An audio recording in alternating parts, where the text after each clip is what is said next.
Bienvenidos a una edición más de nuestro webinar mensual, el que Quantum Consultores prepara para ustedes, nuestros clientes, colaboradores, público abierto, seguidores de nuestras redes sociales.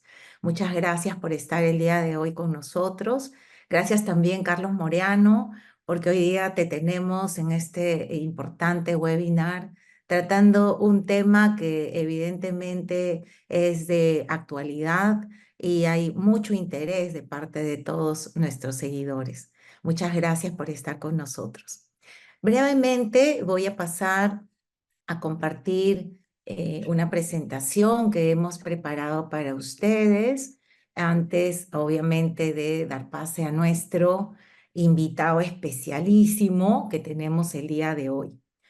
Y la experiencia que deseamos que vivan es la experiencia que nuestros suscriptores en Quantum Escuela de Negocios pues tienen la oportunidad de pasar siempre. ¿Quién es Quantum Consultores? ¿Qué hacemos en Quantum Consultores? ¿Qué hacemos?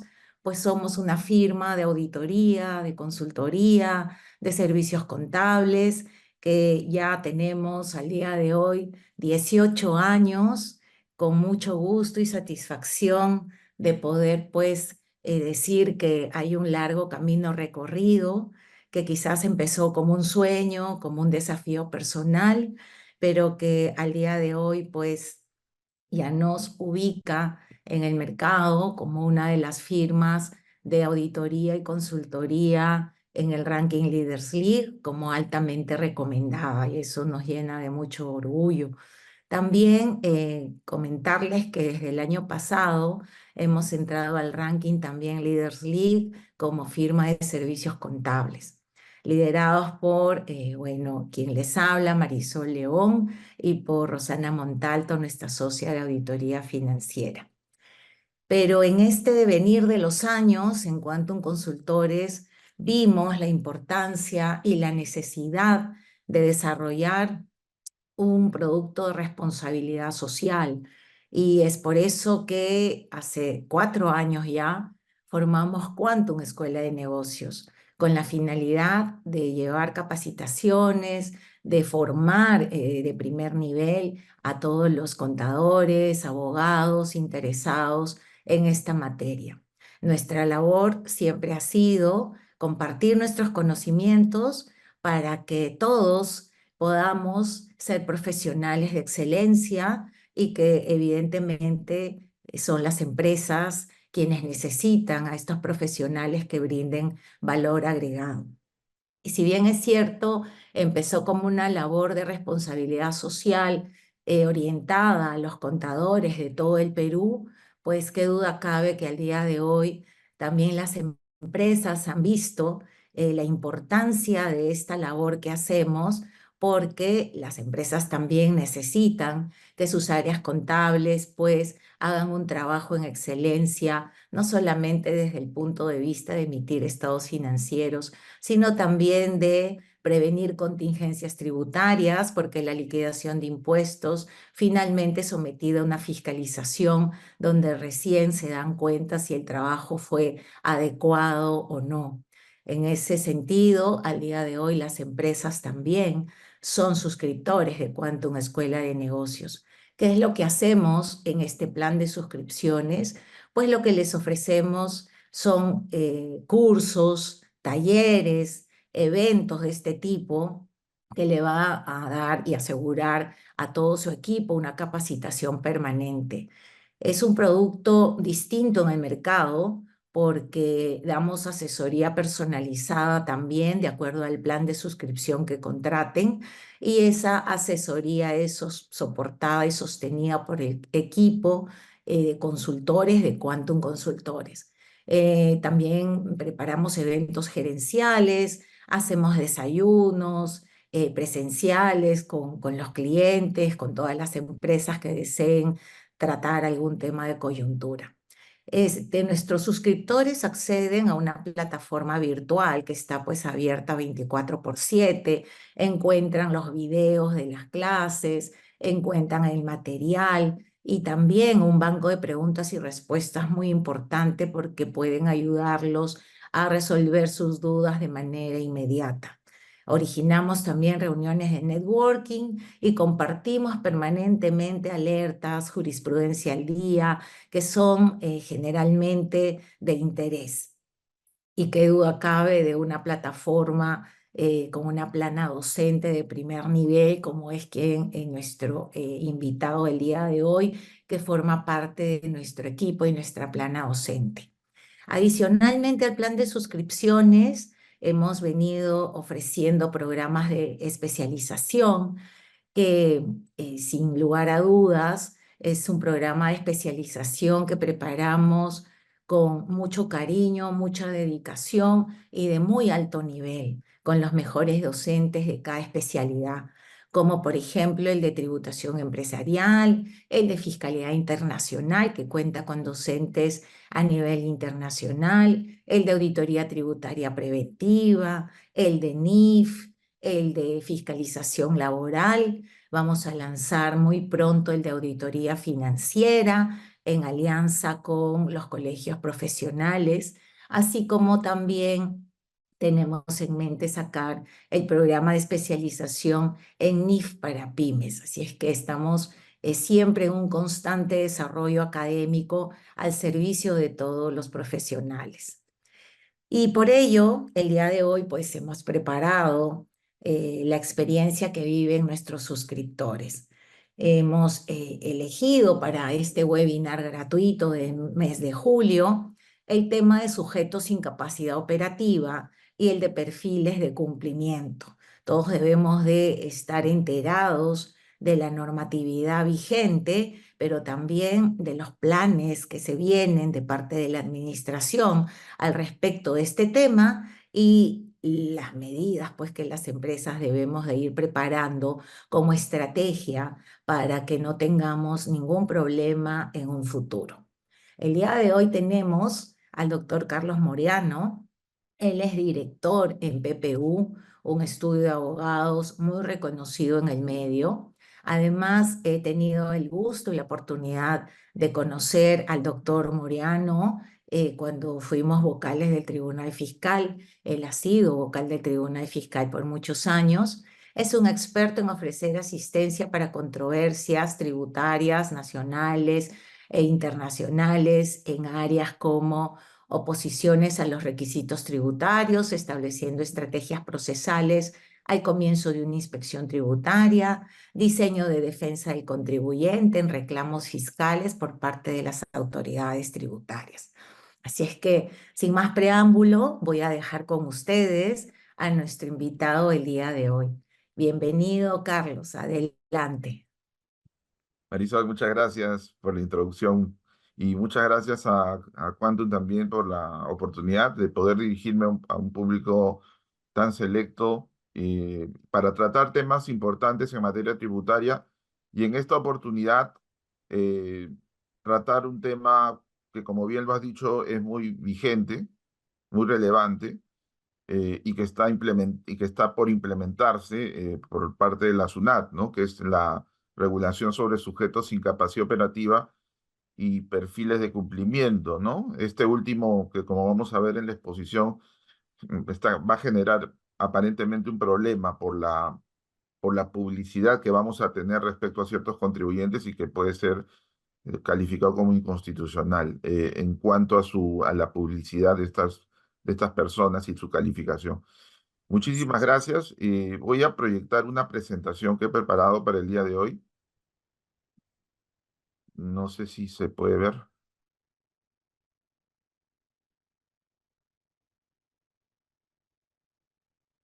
Sí, sí se ve. Bueno, ahí se ve, ahora sí, el PowerPoint. Perfecto. Bueno, efectivamente, vamos a empezar primero por los sujetos sin capacidad operativa, la regulación, ¿no? Para empezar, debemos recordar algo que es muy relevante, ¿no? En esta regulación.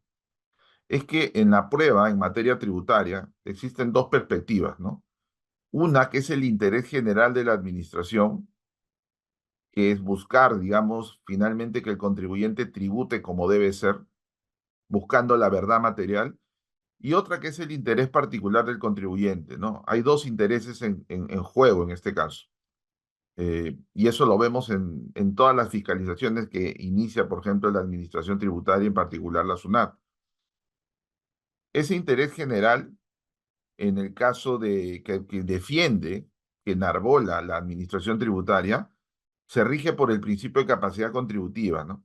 Lo que busca la Administración es, como les dije al inicio, que el contribuyente tribute correctamente de acuerdo a cómo ha sido diseñada el régimen impositivo, como ocurre en el impuesto a la renta o como ocurre en el caso del impuesto general a las ventas, que son los tributos más relevantes en el caso de estas regulaciones que vamos a tratar el día de hoy.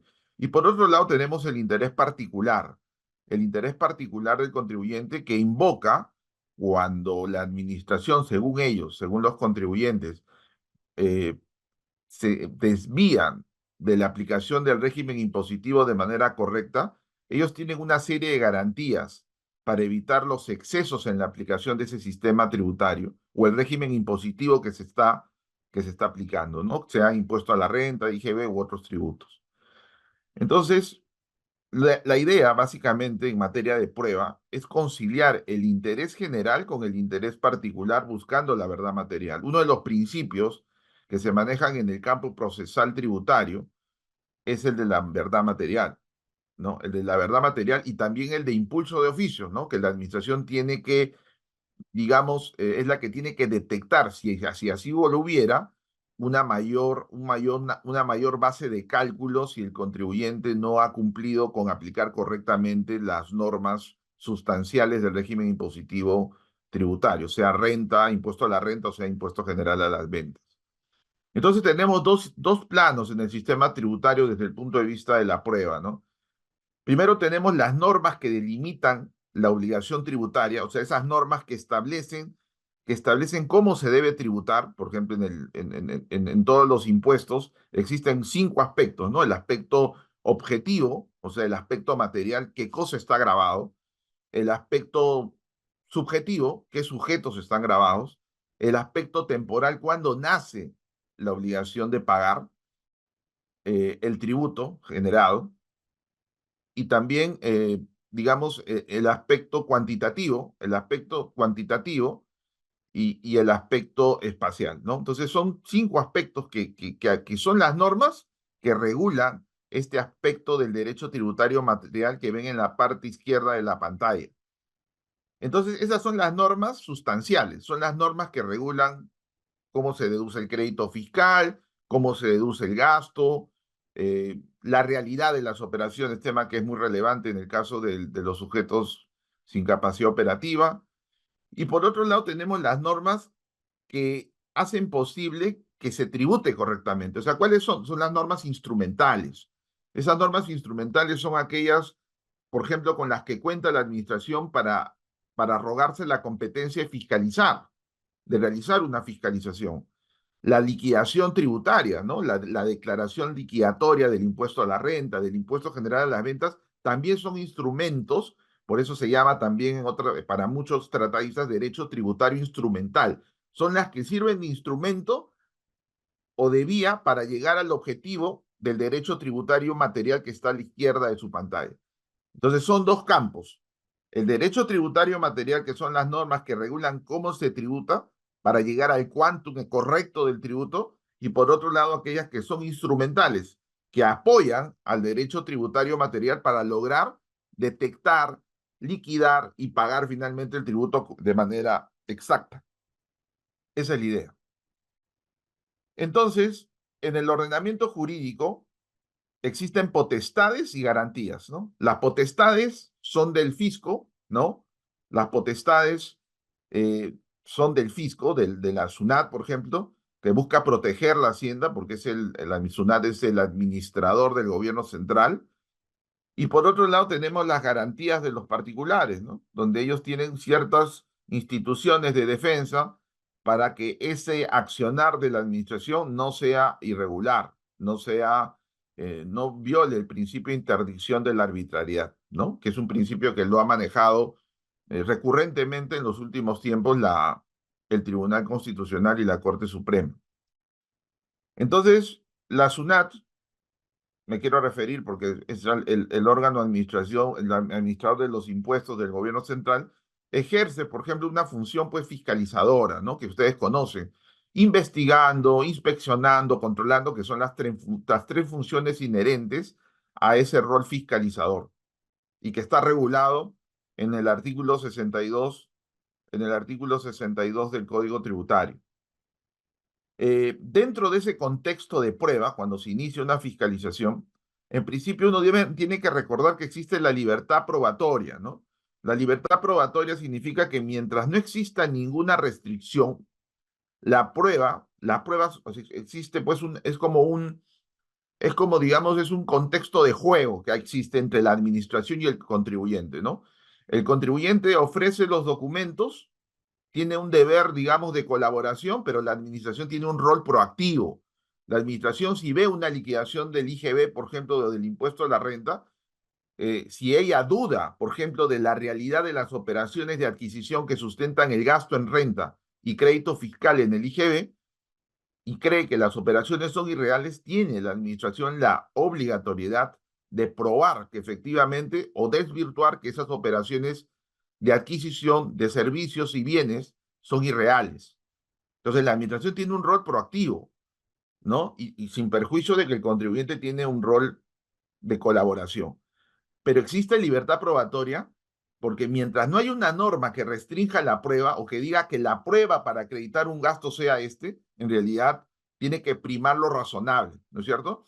Y tenemos muchos casos en los que esa libertad probatoria tiene restricciones, lamentablemente, ¿no? Para el contribuyente, ¿no?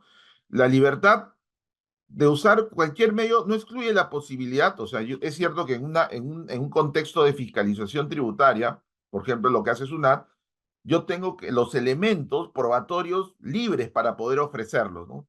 Y también la SUNAT, en principio, los tiene. Pero existen casos en los que la propia norma restringe, hace excepciones para que determinados hechos sean probados con determinado documento.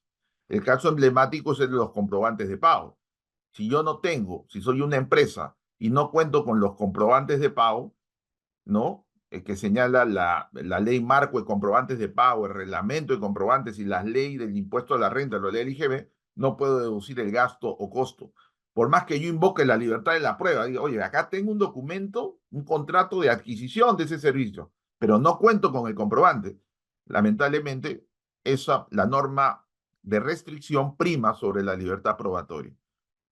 Y por eso que es importante establecer cuándo existe esa restricción de prueba, cuándo existe la denominada prueba tasada, ¿no? Solo con este documento acreditas el gasto, el costo o en todo caso el crédito fiscal en el IGB.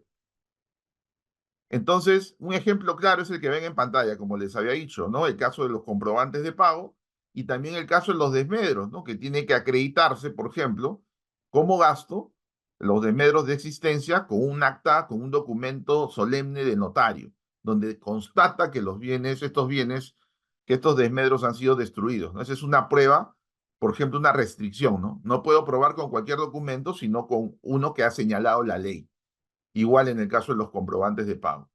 Y la carga de la prueba es un principio que está regulado en el artículo 196 del Código Procesal Civil, dado que el Código Tributario y las normas especiales del impuesto a la renta o del IGB no tienen una norma equivalente. Entonces recurrimos al artículo 196 que establece un principio que se llama el principio del onus probandi. Quien alega algo tiene que probar.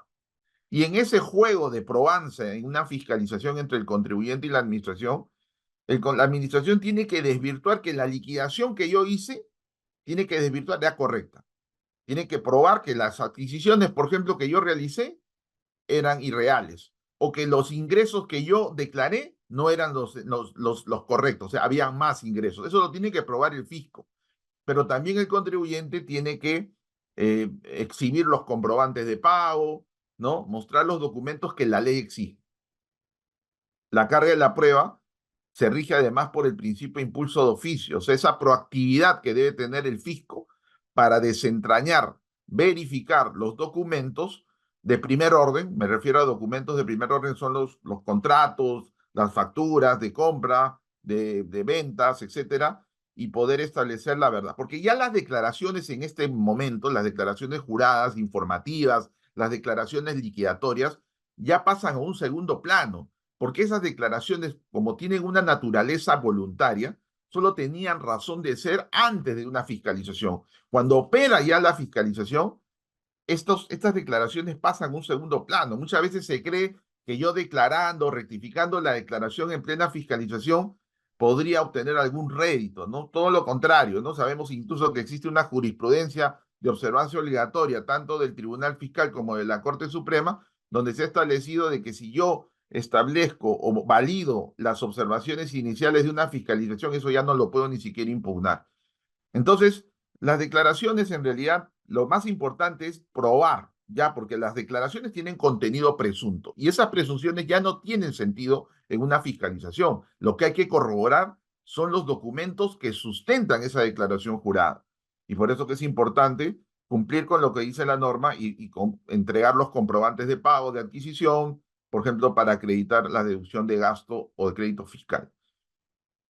Entonces, existe finalmente un tema que es muy importante y en este caso en particular, cuando veamos, como vamos a ver a continuación el caso de los sujetos sin capacidad operativa, que cuando el contribuyente se le quiere desconocer las operaciones atribuyéndolas como no reales, el contribuyente en principio debería haber demostrado simplemente la adquisición con el comprobante de pago, ¿no? Con el comprobante de pago. Sin embargo, la administración tributaria y el Tribunal Fiscal desde hace más o menos unos 19 o 20 años ha venido reparando y el tribunal confirmando aquellos casos en los que los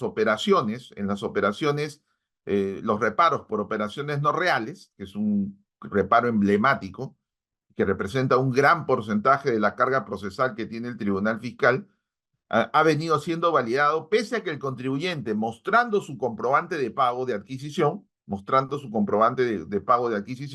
la SUNAT le dice que eso no es suficiente. No es suficiente tampoco tu registro de compras, no es suficiente el contrato de adquisición de ese servicio o producto, para ellos no es suficiente.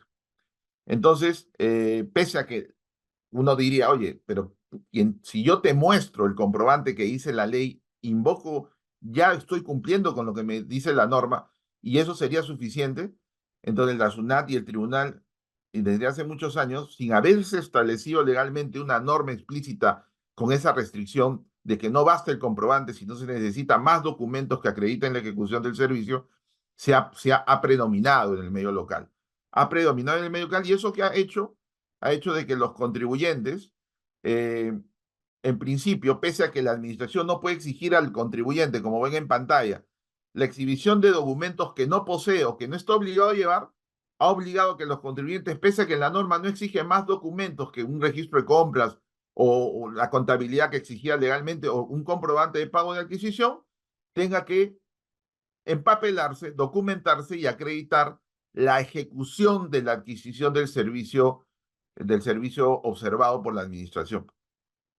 Y tenemos normas como, por ejemplo, presentamos un contrato de compra-venta que son obligatorios. Ustedes saben que los contratos son ley entre las partes y para negar ese contrato, ese contenido, se tiene que probar, ¿no? Pero la administración ha considerado bajo este criterio, creo equivocado, pero ya lamentablemente se ha impuesto en el medio local, es que tiene que probarse con más documentos el contrato, con más documentos que acrediten la ejecución del servicio adquirido.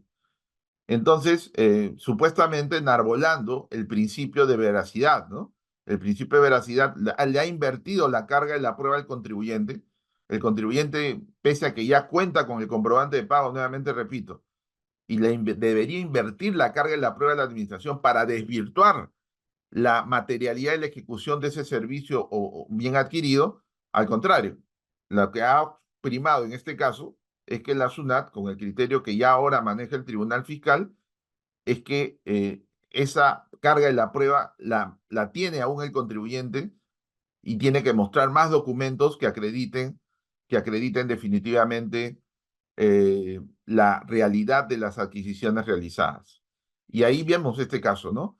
Este reparo es un caso emblemático, el de reparo por operaciones no reales, donde la SUNAT desconoce la deducción del gasto o el costo o gasto en el caso del impuesto a la renta o el IGB o impuesto a la renta respectivamente, cuando desvirtúa la realidad de las operaciones, ¿no? Pero ¿cómo lo desvirtúa?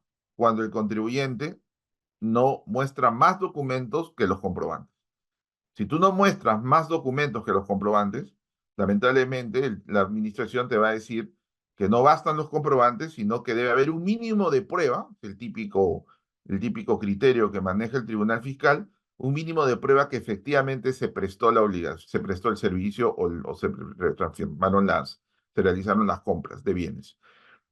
Y esto es un poco, como les decía, bien importante, ¿no? ¿Por qué? Porque ahora, con motivo de la incorporación de hace unos años del test de beneficio, en el caso de precios de transferencia, allí sí la norma expresamente te exige un acervo probatorio que acredite la adquisición de servicios y ciertos bienes, de servicios especialmente. Entonces, ahí sí tenemos una norma que expresamente te dice que no basta el comprobante. Pero en el caso de las operaciones que no corresponden, donde no se aplique esta regla de valoración, no teníamos esa norma. No teníamos esa norma y sin embargo la SUNAT y el Tribunal Fiscal incorporaron una medida de prueba que no existía en la ley, pedir más documentos de lo que ya había.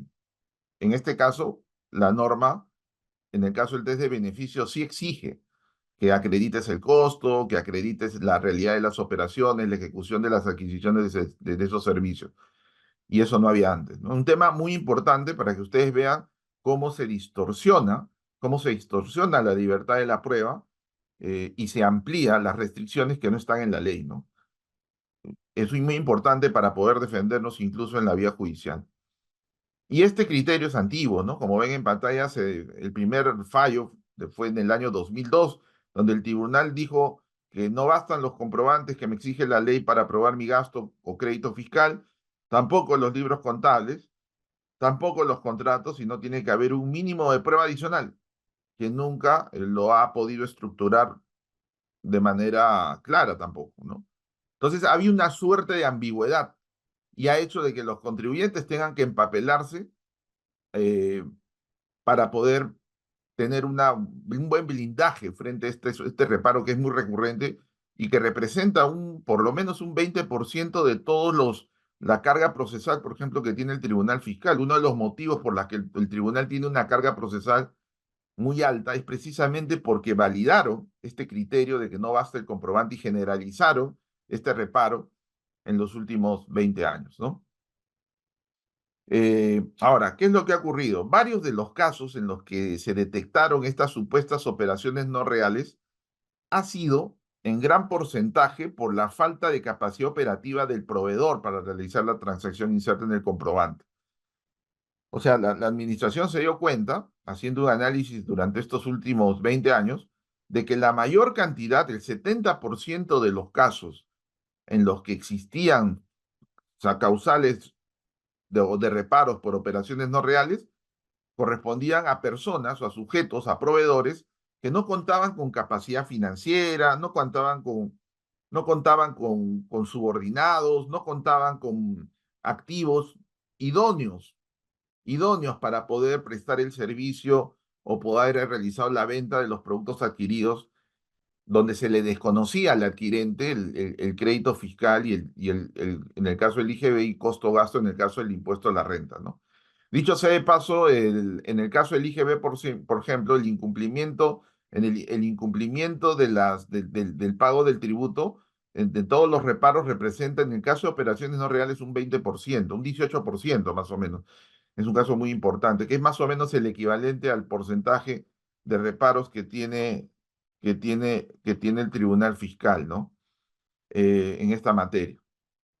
Entonces la administración hizo el recuento de esta estadística y se dio cuenta, oye, la mayoría de estos casos de operaciones no reales era porque se detectaba una falta de capacidad operativa del proveedor para realizar la transacción inserta en el comprobante. O sea, no tenía maquinarias, activos en general, no contaba con oficinas, y sin embargo emitía comprobantes, normalmente, según la SUNAT, según lo expone en su exposición de motivos de este decreto legislativo 1532 que regula el régimen de sujetos sin capacidad operativa, lo hacía, digamos, de manera consensuada con el adquirente, sabiendo de que no había un respaldo material para realizar esa venta, ¿no? Por eso que se detecta esa falta de capacidad operativa para realizar estas ventas, ¿no?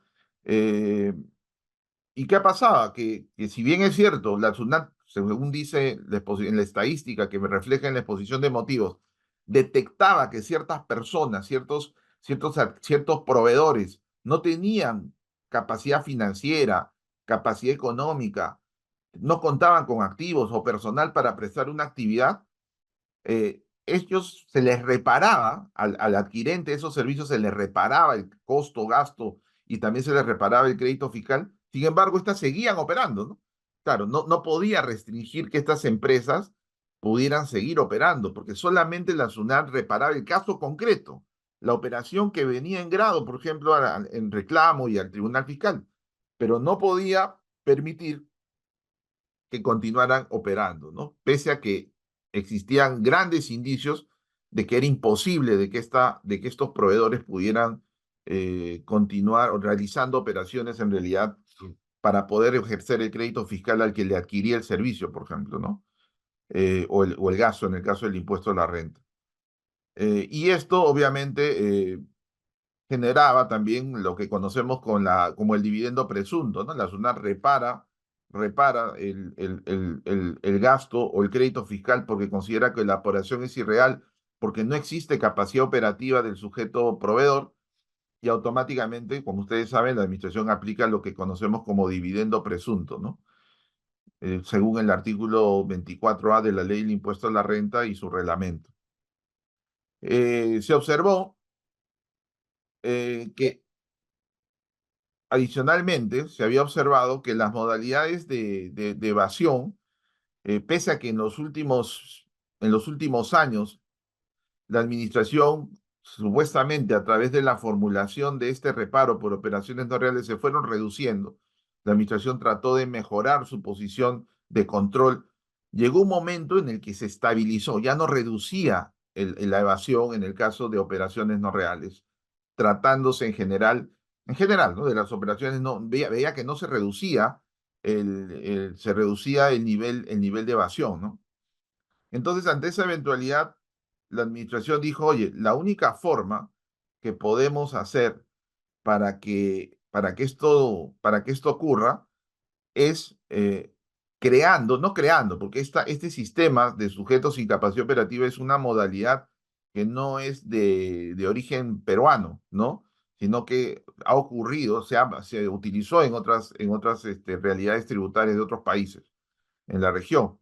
Y entonces el Perú consideró de que era necesario utilizar también la misma regulación en el caso peruano para poder continuar reduciendo la evasión en el caso de operaciones no reales, especialmente, ¿no? Y lo que hizo fue precisamente, eh, dado que, dado que no sé, como ven en pantalla, llegó un momento que en el 2020 ya se empezó a estabilizar, ya no se reducía mayormente, no se reducía el incumplimiento o la evasión por operaciones no reales, creo conveniente incorporar este sistema que vamos a ver, ¿no? Incluso, como les decía, en el caso de operaciones no reales, incapacidad operativa, representa el 70% de todos los reparos por operaciones no reales, ¿no? El 70%, que es un margen, según la SUNAT, muy importante.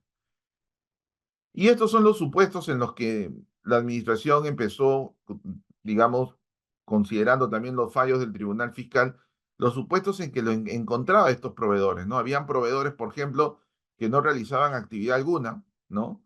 No realizaban ninguna actividad, no tenían infraestructura, bienes, equipos. El supuesto proveedor no contaba ni siquiera con licencia de funcionamiento, con permisos especiales del sector público de acuerdo al sector, que, que el supuesto proveedor no tenía cuentas en el sistema financiero o no registraba movimiento alguno en sus cuentas, que no contaban con locales propios ni siquiera alquilados y que tampoco pagaban los servicios públicos, ¿no? De agua, luz, no contaban con eso. Habían supuestos también que tampoco contaban con personal, que el supuesto proveedor no había sido reputado como cliente de otros proveedores que le atribuían compras o utilización de servicios. O sea, habían exclusividades, supuestas exclusividades de proveedores para cierto un solo cliente. Y además, la típica era de que el supuesto proveedor no cumplía pues con sus obligaciones tributarias, no llevaba libros contables, no presentaba declaraciones, etcétera, ¿no? Además, la SUNAT había detectado que estos sujetos normalmente habían sido resultado de interpósitas personas, ¿no? O sea, se habían constituido empresas de fachada, ¿no? Con la única finalidad de trasladar indebidamente créditos fiscales o gastos, ¿no? Y un 46% eran personas naturales y un 54% eran de personas jurídicas. Y de estas personas jurídicas, 27% correspondían a IRLs y 27% restante a otras organizaciones empresariales. Pero básicamente la IRL era un margen importante, ¿no? De proveedores aplicando esta modalidad de fachada, ¿no?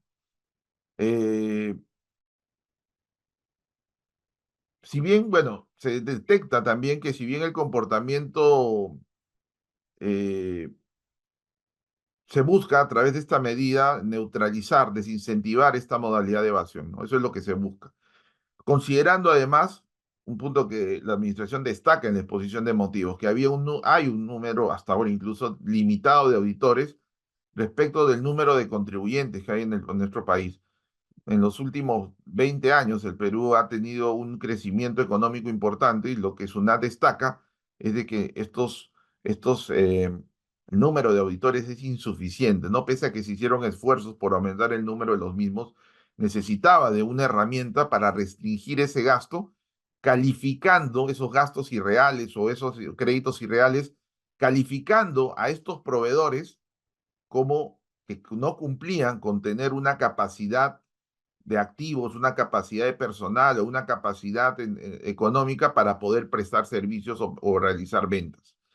Entonces, lo que buscó fue, ante esa necesidad, ¿no? Calificar a estos sujetos, hacerles una fiscalización y calificarlos como sujetos sin capacidad operativa, ¿no?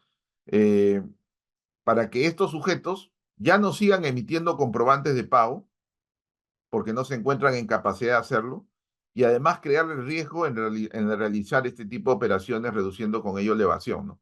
En realidad ese era el objetivo, así funciona, o sea, con este régimen lo que se busca es calificar a ciertos sujetos que no cumplen con ciertas condiciones para prestar un servicio o realizar una transferencia de bienes, se les califique como sujetos sin capacidad operativa, ¿no? Lo que significa de que ya no podemos adquirir servicios o bienes a estos sujetos porque me van a desconocer automáticamente el gasto y el crédito fiscal, automáticamente. Entonces, esto es muy importante porque se requería, dice la exposición de motivos, alguna forma de revisión general, ya no limitado, focalizarlo a un caso concreto de fiscalización donde yo decía, oye, tú no tienes capacidad operativa o tu proveedor no tuvo capacidad operativa y te desconozco el gasto o el costo o el crédito fiscal, sino que lo que busca a través de este mecanismo es generalizar que este sujeto X que no tiene capacidad operativa no pueda ya prestar actividades que signifique un crédito fiscal, un costo o gasto para los contribuyentes. Con eso se busca desincentivar la colusión, pues que existía entre supuestamente proveedores y adquirientes que utilizaban este vehículo de evasión, ¿no? E incluso a solicitud del comprador, él puede pedir si estas operaciones, pues a la administración, si estas operaciones cumplen, son realizadas o no por un sujeto con o sin capacidad operativa, ¿no? Y esto conlleva una fiscalización. Eh, Se preguntaba, se preguntaba si este mecanismo restringe la libertad comercial, la libertad empresarial. Ustedes saben que la libertad comercial y empresarial es un derecho constitucional, ¿no? Y lo que se justifica en la exposición de motivos es de que este es un mecanismo de que la libertad, como cualquier derecho, no puede ser un derecho absoluto, no puede haber una libertad absoluta. Cabe restringir ciertos derechos para satisfacer otros de relevancia en el colectiva, ¿no? Por ejemplo, en este caso tú tienes que ponderar la libertad del contribuyente, la libertad empresarial, la libertad en las relaciones de negocio, versus las restricciones para cautelar la recaudación, para que no haya evasión. Porque ustedes saben que la evasión tiene un interés público, perdón, la recaudación tiene un interés público. La recaudación lo que busca es precisamente que el Estado tenga recursos, digamos, para poder cubrir las necesidades que el mercado no puede brindar. Hay necesidades colectivas que tienen que cubrirse con los tributos. Entonces, si uno pondera lo que dice el legislador en su exposición de motivos, oye, no estoy siendo desproporcionado restringiendo la libertad empresarial con este régimen, sino lo que busco es que más relevante, costo-beneficio, es mejor hacer esta restricción para salvaguardar la recaudación. Eso es lo que dice. Y por eso justifica de que este mecanismo de calificar a ciertos sujetos sin capacidad operativa es un mecanismo idóneo porque se cumple un fin que es eliminar la recaudación, y también es un estado de necesidad, porque no hay otra forma de poder de continuar reduciendo la evasión, dice el legislador, y además existe un examen de proporcionalidad que se ha pasado sin ningún problema, porque al final las restricciones, en este caso, son mucho menores a la reducción de la evasión. Entonces, en la ponderación de ambos principios, de ambos derechos, la libertad empresarial y la facultad, el derecho de recaudar, que es un fin colectivo, se prefiere al fin colectivo porque no se menoscaba grandemente la libertad empresarial. Esa ha sido la justificación de formular este régimen, ¿no? Y ahora, ¿quiénes califican como sujetos sin capacidad operativa? Los sujetos que califican, o sea, como tales, sujetos sin capacidad operativa, es importante establecer que la norma ha señalado aquellos sujetos que no cuenten con infraestructura o bienes, o los mismos no resulten idóneos para las operaciones que están generando ese gasto en renta o crédito fiscal en el IGB, ¿no? Porque yo puedo tener ciertos activos, pero que no son los idóneos para haber prestado el servicio cuyo costo o gasto crédito fiscal está deduciendo el adquirente, ¿no? Por eso que pone o precisa que no solamente no cuenten, sino contando con cierta infraestructura, no sean idóneas para la prestación del servicio. No tengan activos en general o no resulten idóneos para realizar sus operaciones. No tengan personal, ¿no? O no resulte idóneo para realizar ese personal, no sea lo suficientemente técnico, por ejemplo, para realizar sus operaciones, las operaciones que presta. Y pone un cajón desastre, ¿no? Y cualquier otra situación objetiva que evidencie que el sujeto no tiene los recursos económicos, financieros, materiales, humanos u otros, o que estos no resulten idóneos para prestar esas actividades.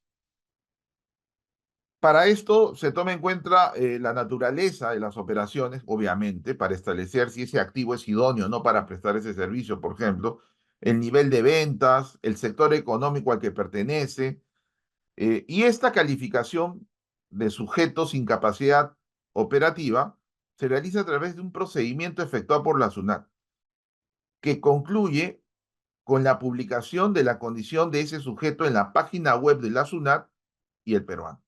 O sea, se realiza a través de un procedimiento de fiscalización, de que debería ser muy riguroso por parte de la administración, y cuando ese caso queda firme en la vía administrativa, porque el contribuyente, vamos a ver después, que puede impugnarlo, a partir de ese momento, este sujeto ya no puede generar crédito fiscal para el adquirente o gasto o costo también para el mismo. No lo puede hacer. Y solo puede emitir boletas de venta que no generan esas deducciones, ¿no? Eh, Eso es así.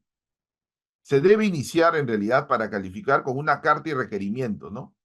Una notificación conjunta de estos documentos al proveedor, presentando a los agentes fiscalizadores previamente. Ojo, que cuando la administración va a iniciar un procedimiento de este tipo para atribuir la calificación, previamente la administración tiene que haber levantado toda la información de gabinete que tiene sobre una sospecha importante de que cierto sujeto no cuenta con capacidad operativa para prestar ciertos servicios o realizar ventas.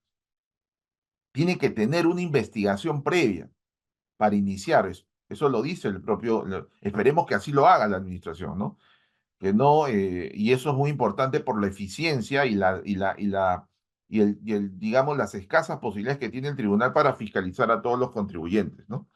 Entonces la administración inicia eso, cabe una prórroga, porque le otorgas 30 días para descargar al contribuyente para que descargue que la posible la incapacidad operativa que tú tienes cuando te están fiscalizando, tú puedas descargar, probar de que no es así. Y puedes pedir una prórroga de 5 días, ¿no? Que no puede formularse con una anticipación no menor a 3 días, no tiene que ser con esa anticipación.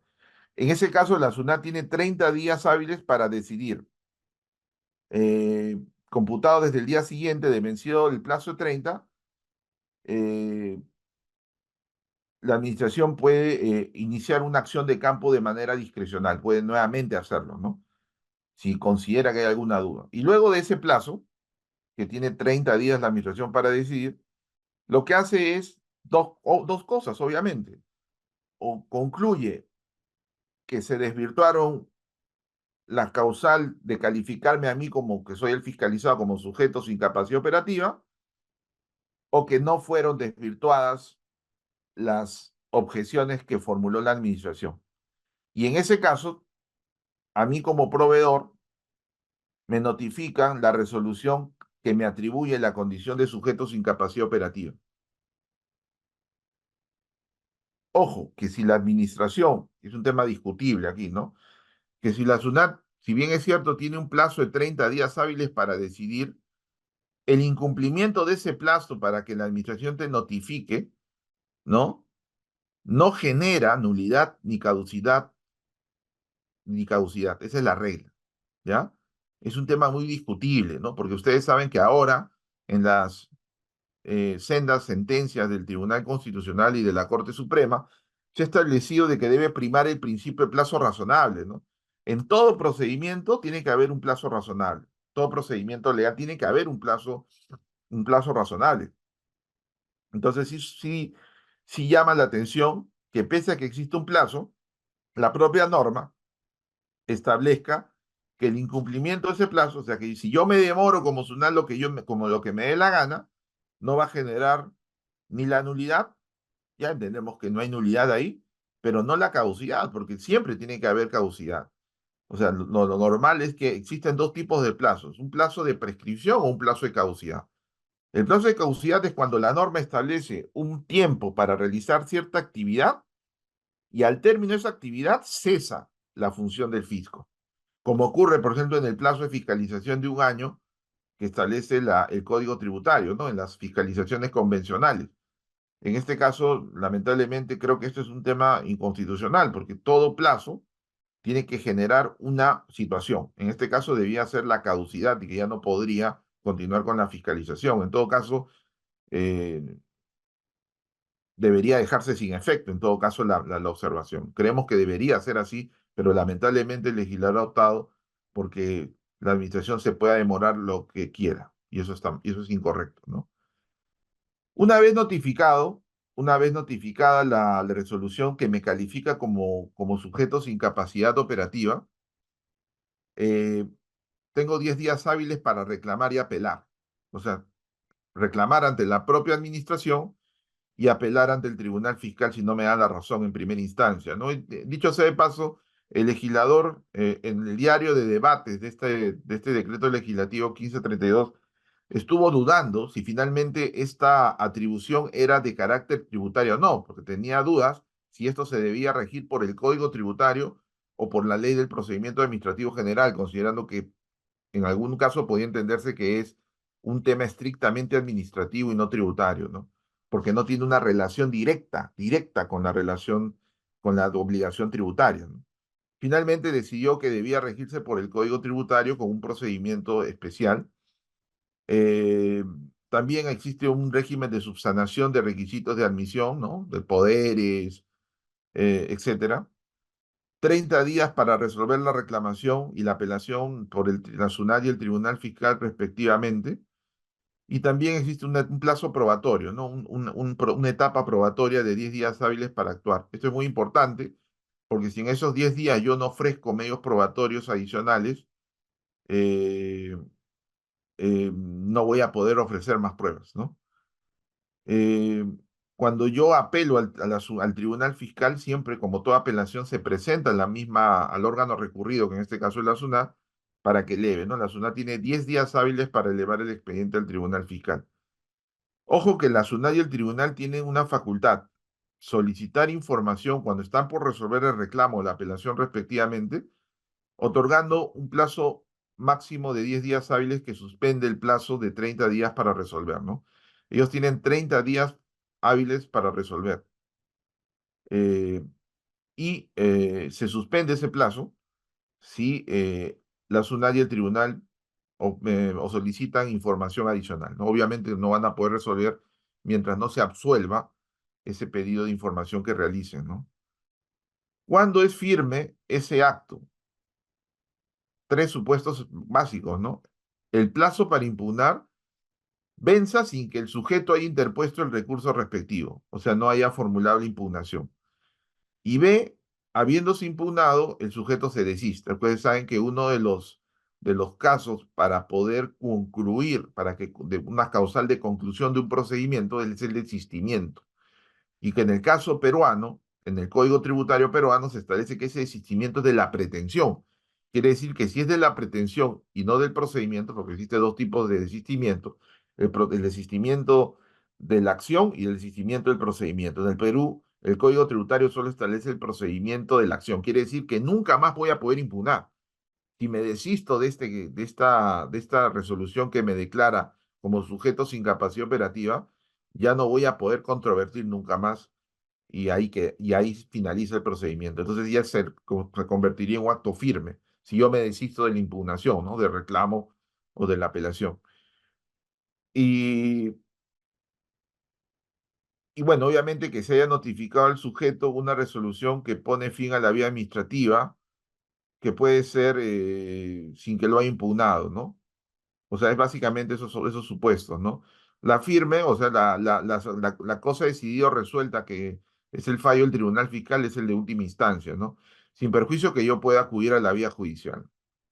Pero ustedes saben que una vez que acuda a la vía judicial, esto no va no va, la demanda judicial contra el fallo del Tribunal Fiscal no va a suspender los efectos de esta resolución que me califica como sujeto sin capacidad operativa, por si acaso.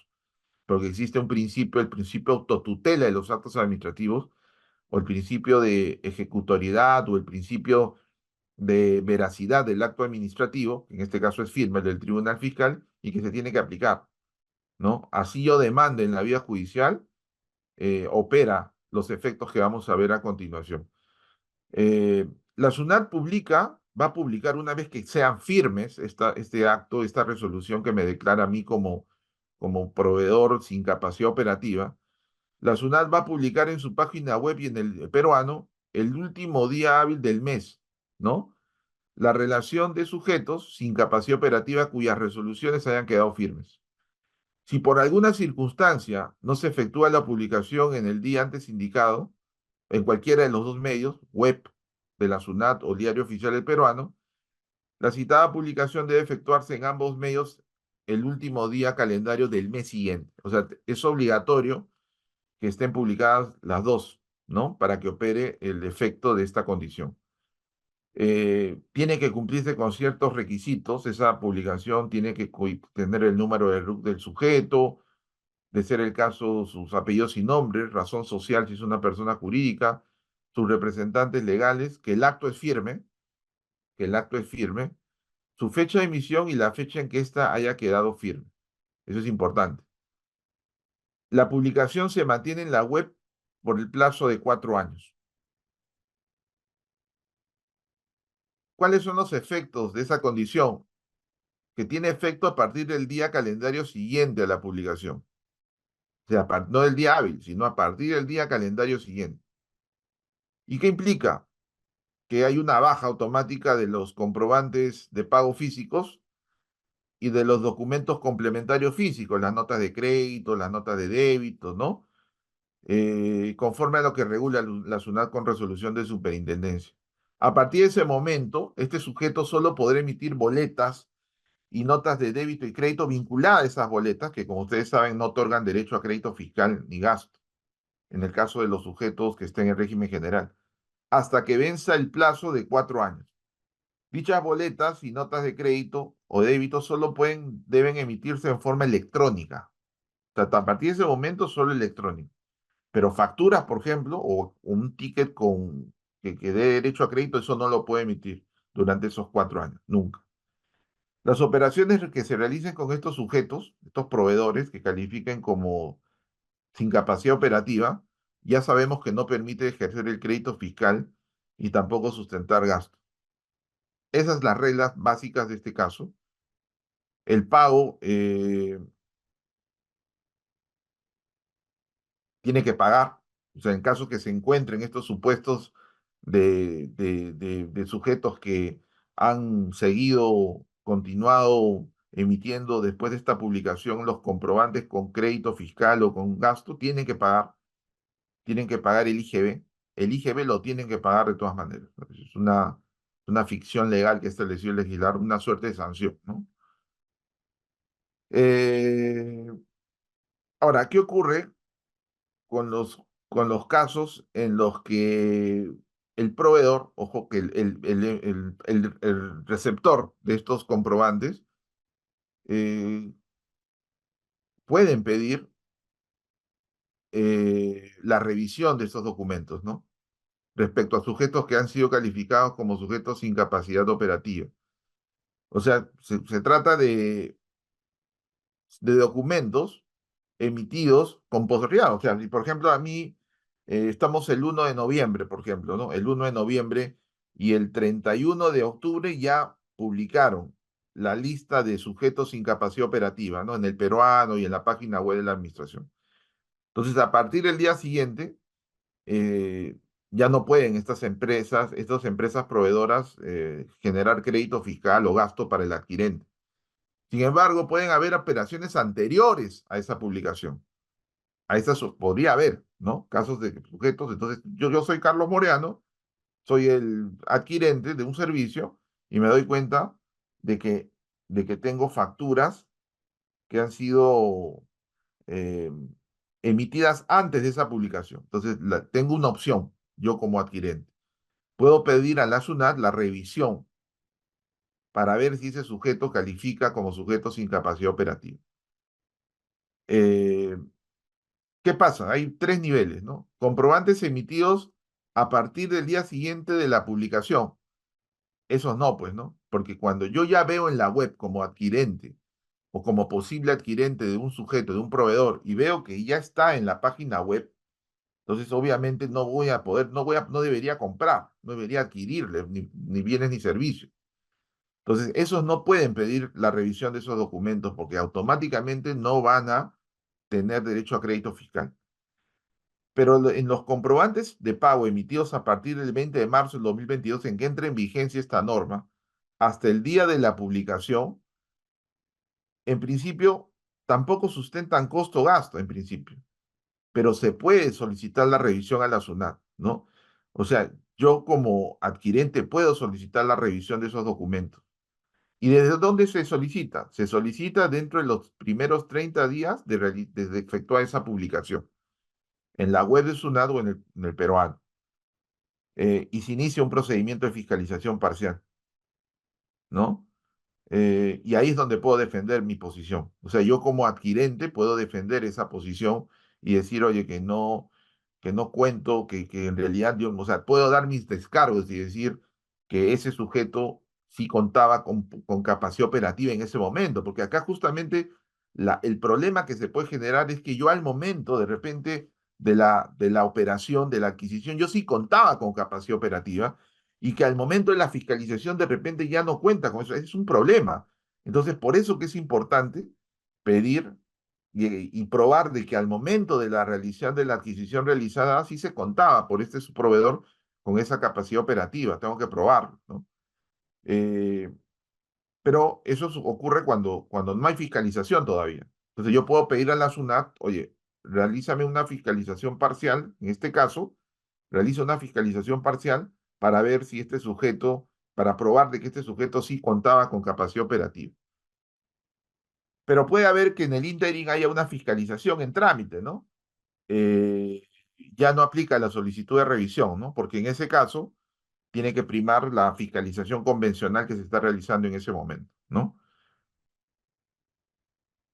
Cuando la SUNAT inicia un procedimiento de fiscalización con posterioridad a la publicación, eh, la determinación de las obligaciones por concepto IGB e impuesto a la renta se rige por lo como sigue, ¿no? El reparo que se realice en el procedimiento de fiscalización no admite ya prueba en contrario. O sea, si en esa fiscalización parcial detectan de que mi proveedor que realizó operaciones antes de la publicación, de que se le publique como sujeto sin capacidad operativa, ¿no?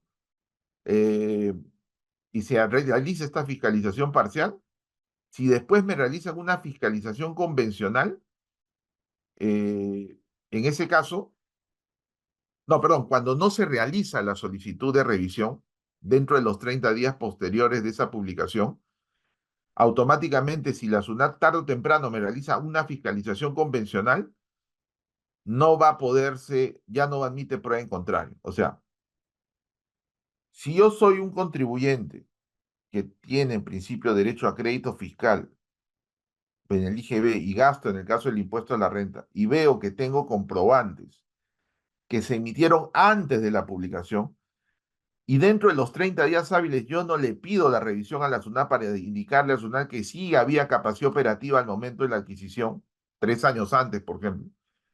Lamentablemente, si no le pido esa revisión al fisco, la SUNAT mañana más tarde, cuando me haga una fiscalización, ya no me va a permitir cuestionar esas operaciones como un sujeto sin capacidad operativa. Ya no me va, porque hay, como la norma dice, hay, no admite prueba en contrario. Ese es el problema. Ese es el problema.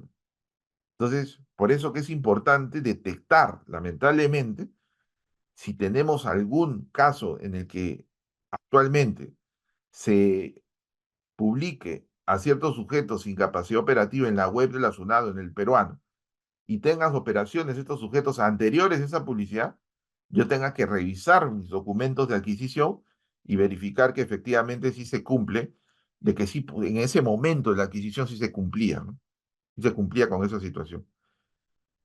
Y la misma presunción de veracidad se va a aplicar cuando me estén fiscalizando otro tipo de situaciones que no son operaciones no reales. O sea, lamentablemente se va a blindar con presunción de veracidad y ya no voy a poder impugnarlo. Por eso que es importante que se revisen estos comprobantes de pago,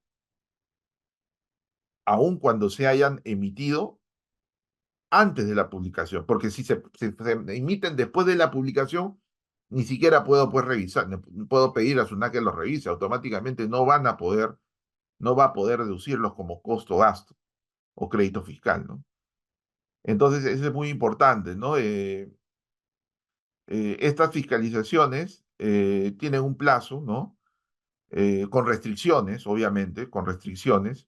Si la impugnación de los reparos, eh, en todos los casos, estamos hablando de los casos en los que no se pide la revisión, eh, y yo me instalas una tarde o temprano, me realizo una fiscalización de todo el impuesto a la renta, de todo el IGB, y estamos frente a casos de sujetos sin capacidad operativa, y yo nunca pedí la revisión de estos documentos emitidos antes de la publicación de estos sujetos con esa condición, la administración me va a poner restricciones de acuerdo a la norma, ¿no? Porque me va a exigir el pago de la totalidad de la deuda, ¿no?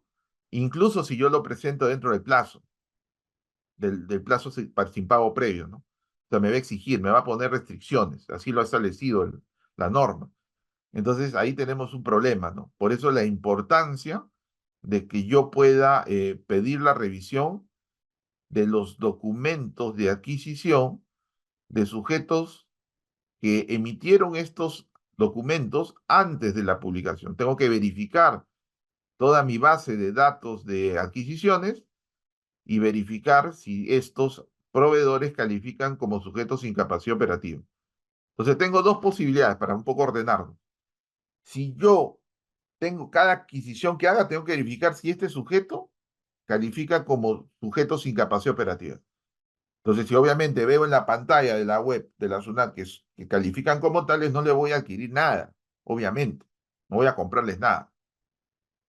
Pero si lamentablemente después detecto dentro de los 30 días hábiles de la publicidad que hay comprobantes emitidos antes de esa publicidad, tengo la opción de cuestionar que sí te contaban en ese momento 3 años antes, por ejemplo, con esa condición. No tenía esa condición y por lo tanto puedo pelearla, puedo discutirla, ¿no? Si no hago de eso dentro de esos 30 días y después me hacen una fiscalización, me van a desconocer el costo gasto definitivamente y más de estas restricciones. Porque imagínense, si yo tengo reparos distintos a de operaciones no reales, impugno, voy a tener que pagar la parte de esos reparos que respecto a los cuales yo no pedí la revisión al fisco con antelación, antes de esos 30 días que acabo de señalar. Pues ahí tengo un inconveniente, ¿no? Y así se replica en el caso de las apelaciones también, ¿no? En el caso de las apelaciones ocurre lo mismo.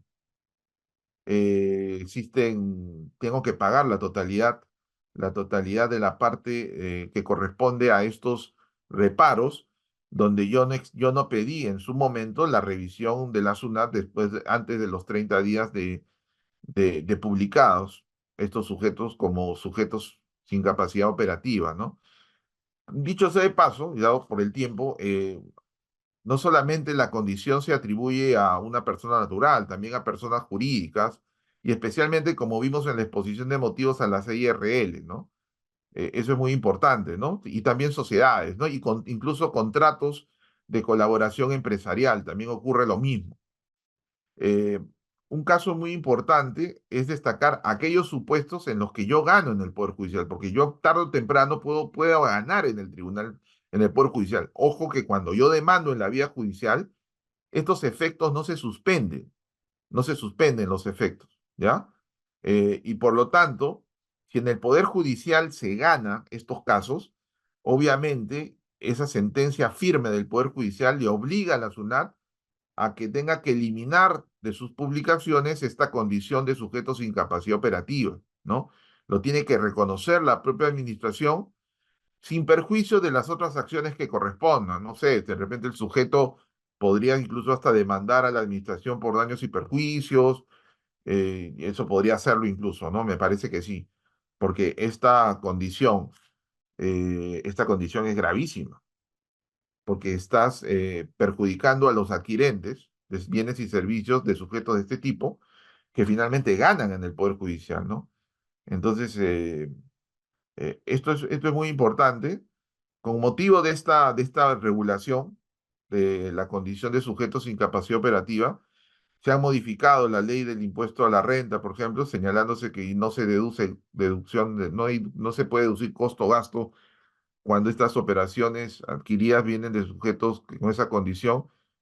Y también se incorpora una de las condiciones para la liberación de los fondos, ¿no? En spot, ¿no? Cuando quiero, pasado 3 meses sin pedir devolución, puedo pedir la devolución del ingreso de esa situación. Pero si yo tengo en esos comprobantes la condición de ese tipo, de esos saques, no voy a poder pedirla, ¿no? Es una restricción adicional. ¿Qué recomendamos en este caso? Lo que recomendamos es revisar mensualmente que no se haya calificado a mis proveedores como sujetos sin capacidad operativa. Tengo que hacer la revisión constante de los proveedores. No confiarme de que ahora sí están porque mañana pueden no estarlo. Realizar por eso una revisión preventiva de los proveedores.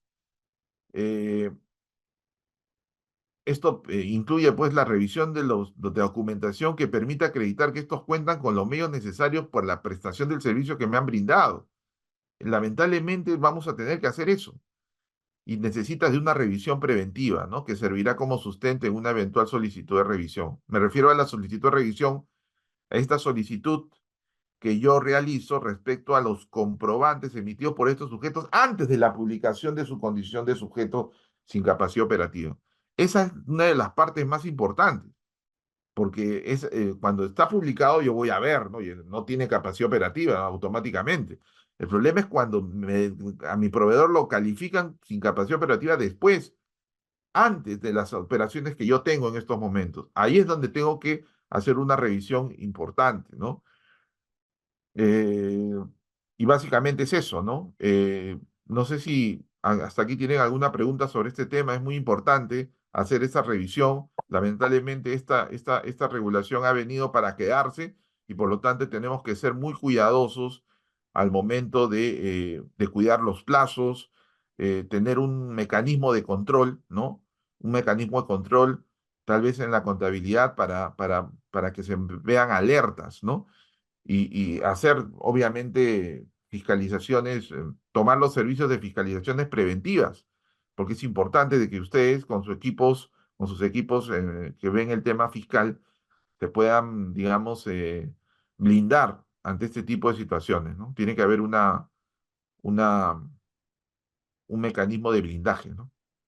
Así es, Carlos. Si me permites, te ayudo con algunas preguntas que ya nos están haciendo los participantes. Y efectivamente, este tema que has tratado es muy importante tener en cuenta, sobre todo para empezar con las acciones preventivas y no tener estas serias consecuencias que nos has comentado, ¿no? Por ejemplo, Erika pregunta, ¿a partir de cuándo SUNAT publicará en la página web y en el peruano la lista de sujetos sin capacidad operativa? Todavía lo está,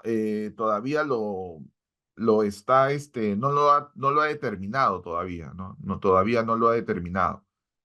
Todavía están estudiando para que esta implementación sea lo menos menoscabante del derecho de defensa de los contribuyentes también. Todavía no tenemos una fecha en particular. Así es, efectivamente está vigente la norma, a la interna SUNAT ya está iniciando estos procedimientos.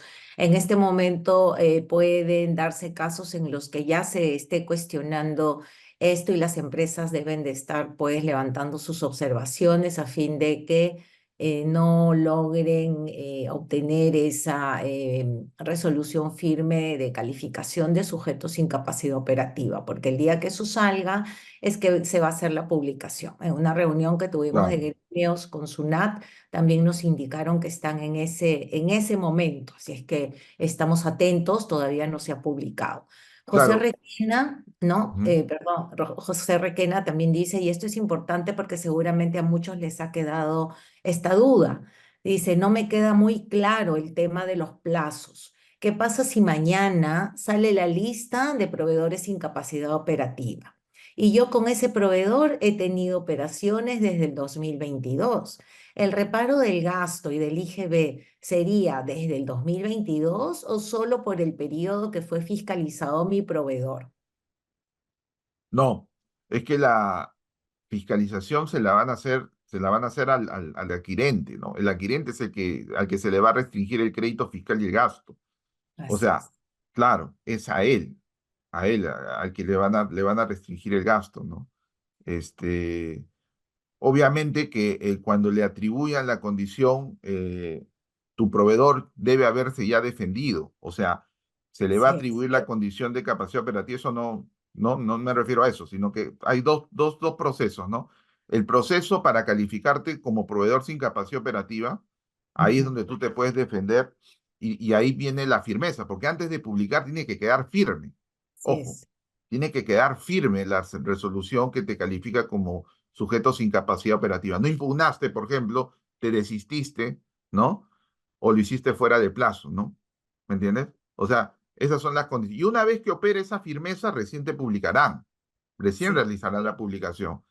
Ahí es donde se genera el problema, ¿no? Ahí puede generarse un problema, porque para muchos, oye, ¿por qué no me das oportunidad a mí como porque en ese momento tal vez podría generarse, no esperar la publicación, sino que a los que se les vendieron, de repente, o los que la SUNAT ha detectado como remitentes, como receptores del servicio, se les puede dar la posibilidad.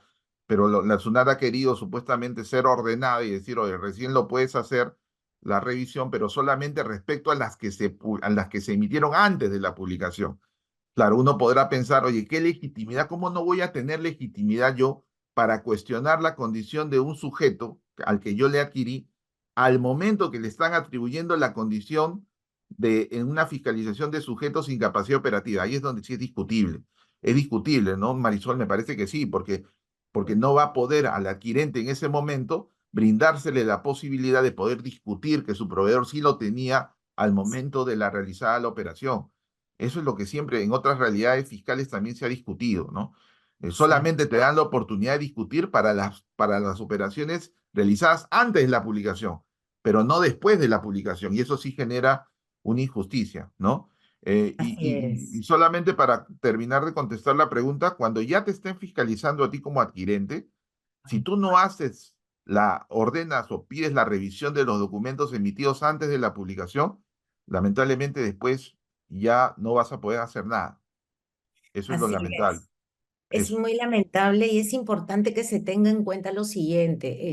Carlos lo mencionó y de repente hay que insistir en ello. Si bien es cierto, el decreto legislativo se publicó el 1532, se publicó el 19 de marzo del 2022.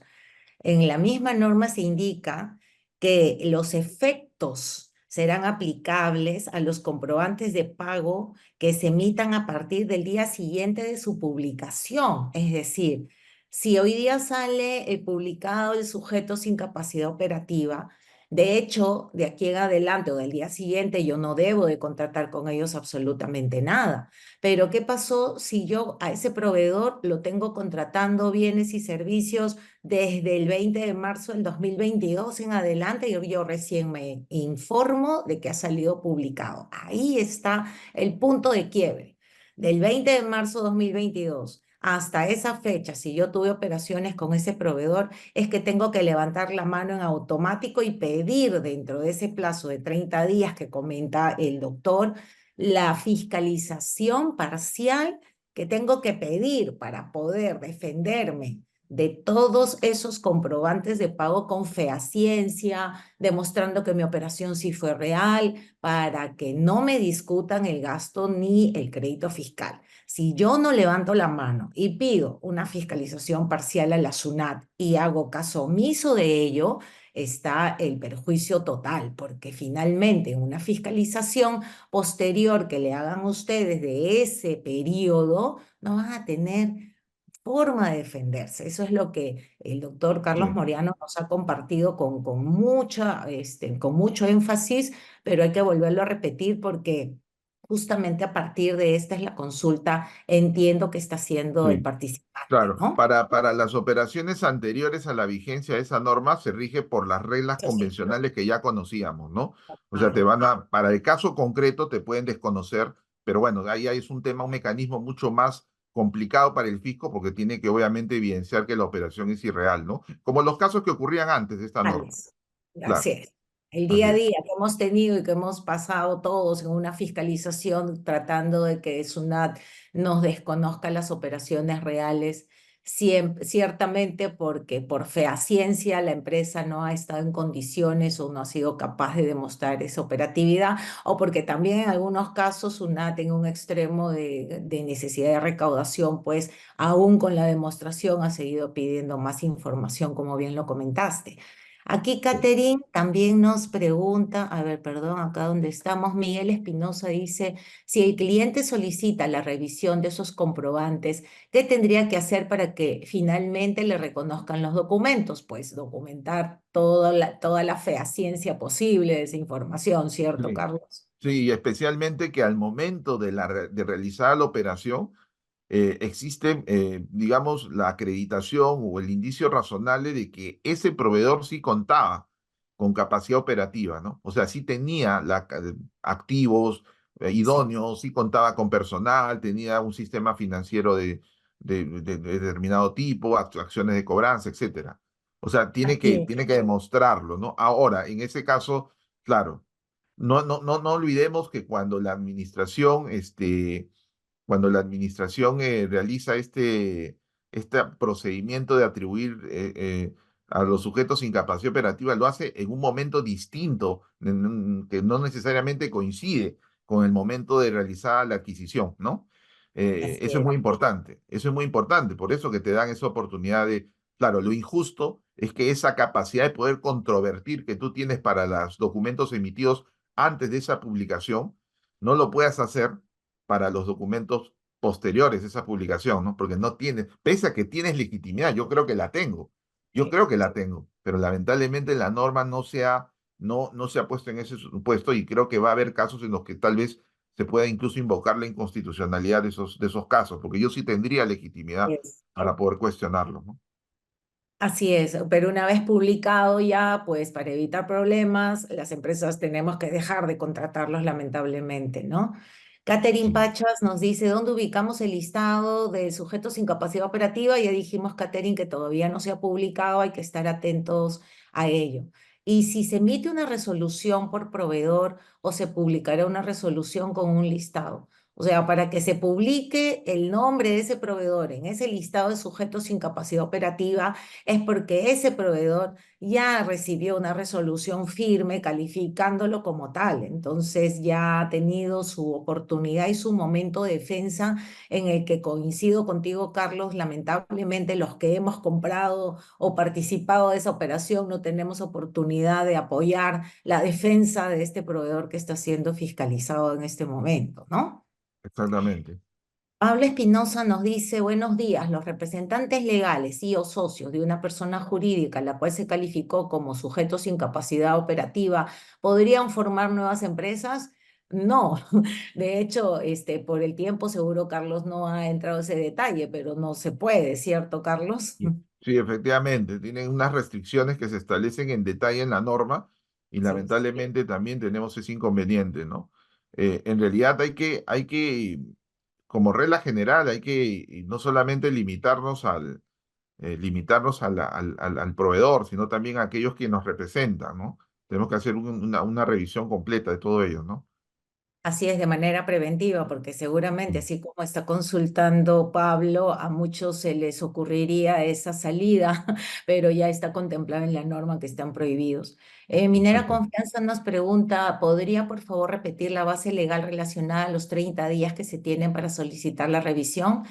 Claro, ahora lo vas viendo, Carlos. Está en una de las diapositivas que para mí son la más importante, diría, de esta presentación, que son los efectos, la Sí, anterior creo, ¿no? Que son los efectos y los tiempos y los casos que podrían haber. sí, sí, Ya, ahora sí los efectivamente. vamos. Esa es la diapositiva, digamos, fundamental.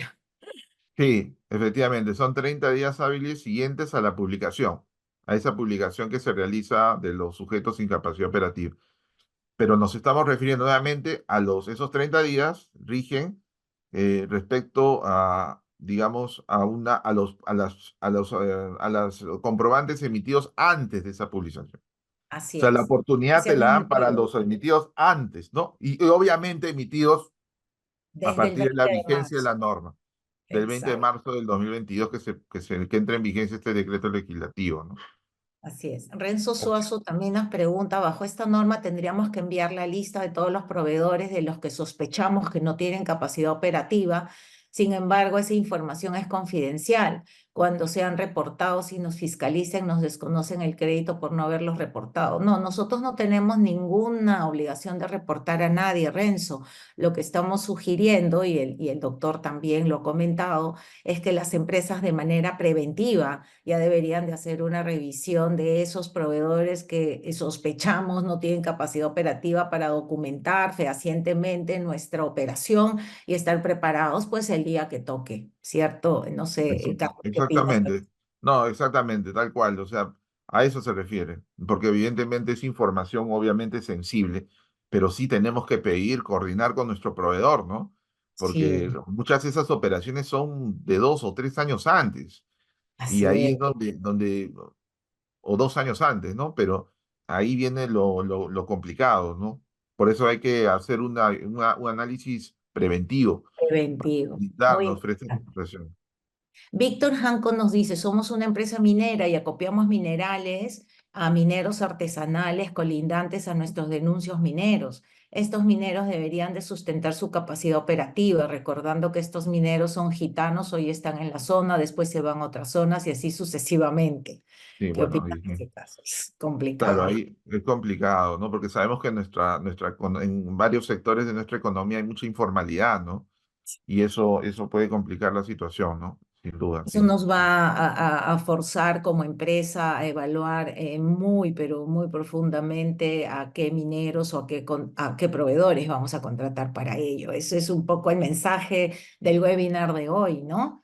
Sí. Por ejemplo, dice Renzo, doctor, todos los comerciantes que trabajan en Gamarra, Malvinas y otros campos feriales, esta norma va a desalentar el comercio con ellos porque pese a que nos pueden emitir facturas, se sabe que no tienen planilla activos y calificarán como sujetos sin capacidad operativa.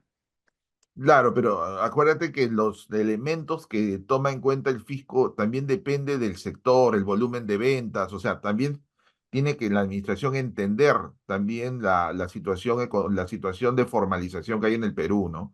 O sea, no Claro, creo que la administración tome pues una actitud demasiado rigurosa. No, no me refiero a rigurosa, sino que desbocada respecto a la realidad del Perú. No creo que haga eso. Por eso pone como una suerte de cajón desastre que va a evaluar caso por caso, ¿no? así Pero es. claro, pero evidentemente sí nos puede preocupar lo que tú comentas, ¿no?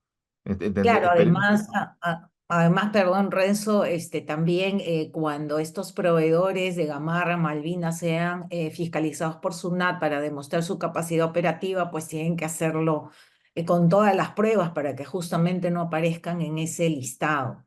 Lina nos dice, ¿cómo debemos proceder con proveedores que figuran en el listado? Bueno, me adelanto, ¿no? Ya no puedes contratar con ellos por el sí, momento, es en automático, ya no puede. automático.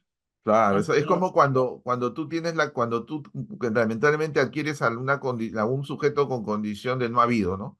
Claro, Automáticamente no puedes deducir el gasto, ¿no?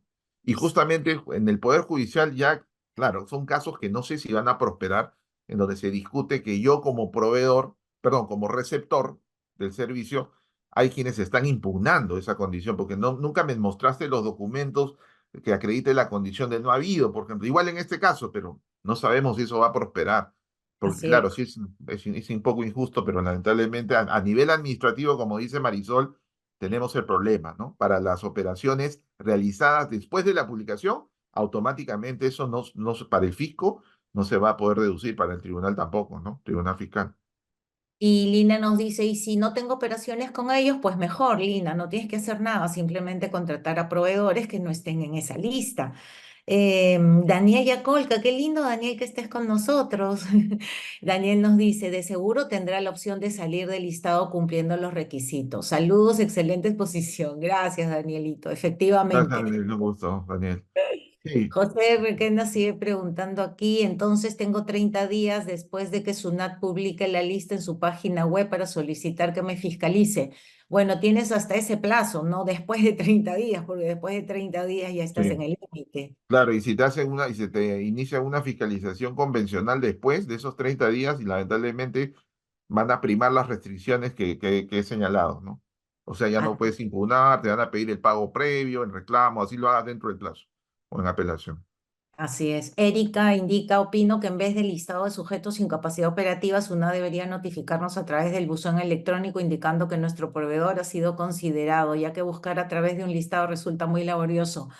Bueno, efectivamente, Erika, compartimos contigo el Sí, tema, pero lamentablemente sí. la norma ya se dio publicación en el Claro, peruano, claro. página Esa, web. esa justamente aprovechando esta intervención, justamente era una de las razones por las que se decía por qué debía notificarse a los que se detectan como remitentes, o sea, como receptores, para darles oportunidad que impugnen. No, o sea, podía haberse utilizado esa notificación, ¿no? No Con para lo eso, caso que comen, sí, sí, exactamente.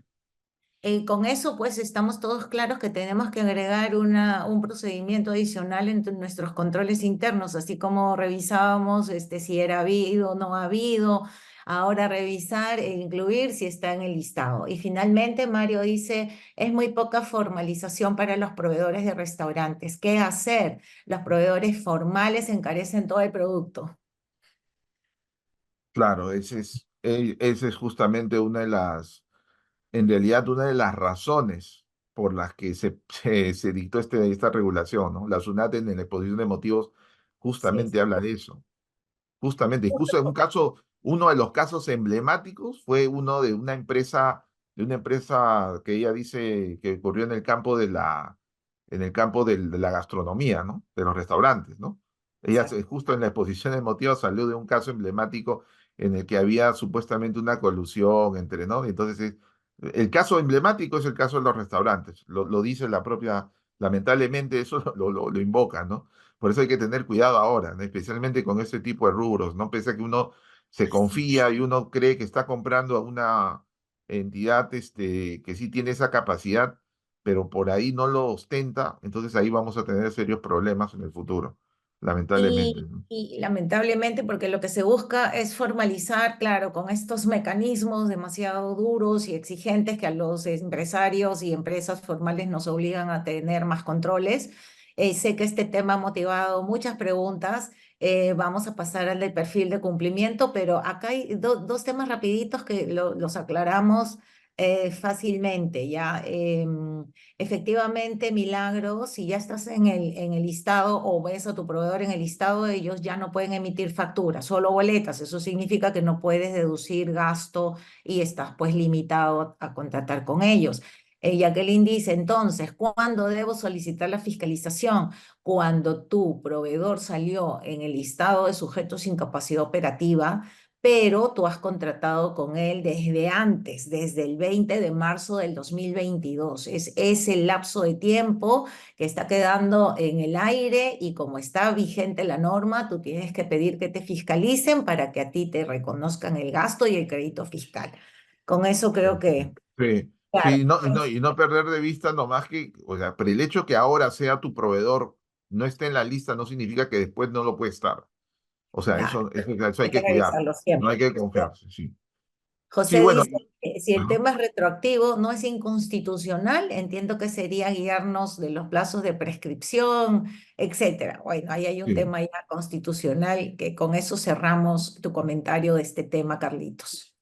perfecto. Sí, mira, uno de los temas también que ha tenido, que tiene vigencia actualmente, es que se ha dictado el decreto legislativo 1535, donde se regula la calificación de sujetos que debe cumplir con ciertas obligaciones, no solo tributarias, sino no tributarias. Ustedes saben que también la SUNAT regula las regalías mineras y otro tipo de conceptos que no son tributarios. Y entonces está calificando, o sea, lo que ocurre es que la SUNAT, justo conversando con algunos amigos de la administración, no tuvo un efecto muy feliz cuando se calificaban los contribuyentes como buenos contribuyentes, ¿no? Entonces no prosperó, no tuvo la eficiencia que se esperó. Y actualmente lo que se ha diseñado es precisamente este decreto legislativo para establecer un perfil de cumplimiento que se asigna a los sujetos, a los administrados, ¿no? Que no solamente son contribuyentes tributarios, sino también por conceptos no tributarios y que la administración ha establecido para mejorar. ¿Con qué objeto? ¿Con qué finalidad? Mejorar la labor de control del fisco, utilizando eficientemente sus recursos, y además incentivar el cumplimiento voluntario de los obligados, de las obligaciones de los administrados, ¿no? Y obviamente, al hacer esta calificación, a cada contribuyente lo van a calificar y esta calificación va a significar, según señala la exposición de motivos, un incremento de fiscalizaciones focalizadas en función al perfil, ¿no? Obviamente, si tu perfil es mejor, las posibilidades de que te fiscalicen podrían reducirse. Pero si tu perfil de cumplimiento, vamos a ver que existen cinco estamentos, cinco estancos, cinco calificaciones, si tu capacidad de cumplimiento es muy baja, las posibilidades de fiscalización van a subir. Y la administración establece, o el legislador establece causales, ¿no? Para establecer esas causales esos niveles de cumplimiento, ¿no? En función al cumplimiento convencional de las obligaciones de pago, cumplimiento de tus obligaciones formales, que es el caso que ya ocurría en el caso de los buenos contribuyentes, pero también la comunicación de indicios de delito tributario, ¿no? Realizada por la SUNAT al Ministerio Público. También, si ha sido condenado este sujeto, está administrado por delito tributario o aduanero. ¿no? Eh, y en el caso de personas jurídicas, cuando el representante en su calidad tenga esa sentencia condenatoria, ¿no? Consentida o ejecutoriada. También en el caso de las IRLs, tenga como titular una persona que con cualquiera que tenga unos niveles de muy bajo cumplimiento. Y también en el caso de las sociedades, ¿no? De las sociedades existen también mecanismos variables para considerar eh, estos niveles de cumplimiento, ¿no? ¿Y qué es lo que ha ocurrido en este caso? Que también la ley ha hecho una remisión a reglamentos, ¿no? Que estas variables no se agotan en estas que acabo de señalar, sino también que el reglamento puede establecer estos variables adicionales para establecer los perfiles de cumplimiento. Estos perfiles de cumplimiento son los que ven en pantalla, ¿no? La calificación A es nivel de cumplimiento muy alto, ¿no? Son sujetos que tienen un nivel de cumplimiento muy alto. La calificación B es el nivel de cumplimiento alto. La calificación C es nivel de cumplimiento medio. La D es nivel de cumplimiento bajo. Y la calificación E es nivel de cumplimiento muy bajo. Y esos son los niveles que va a asignar. Y en función a esos niveles, esto todavía tampoco está implementado por la administración, esto todavía no lo están implementando. En función a eso van a establecer internamente la administración, estratégicamente va a establecer a dónde se va a dirigir, digamos, los niveles de fiscalización, ¿no? Se dice que, por ejemplo, a los que califican en el nivel A, las fiscalizaciones van a ser menores, no van a ser inductivas tal vez, ¿no? Pero conforme va la calificación subiendo, que tengas un muy bajo nivel de cumplimiento, las posibilidades de fiscalización van a aumentar. Y por eso que dentro de eso tiene que ver mucho con las finalidades que se señalan, ¿no?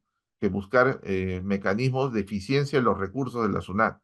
Porque ustedes saben que el coeficiente de detección de evasión o de infracciones tributarias o incluso delitos, es un coeficiente bajo, no es muy alto, en todo el mundo, no solamente en el Perú.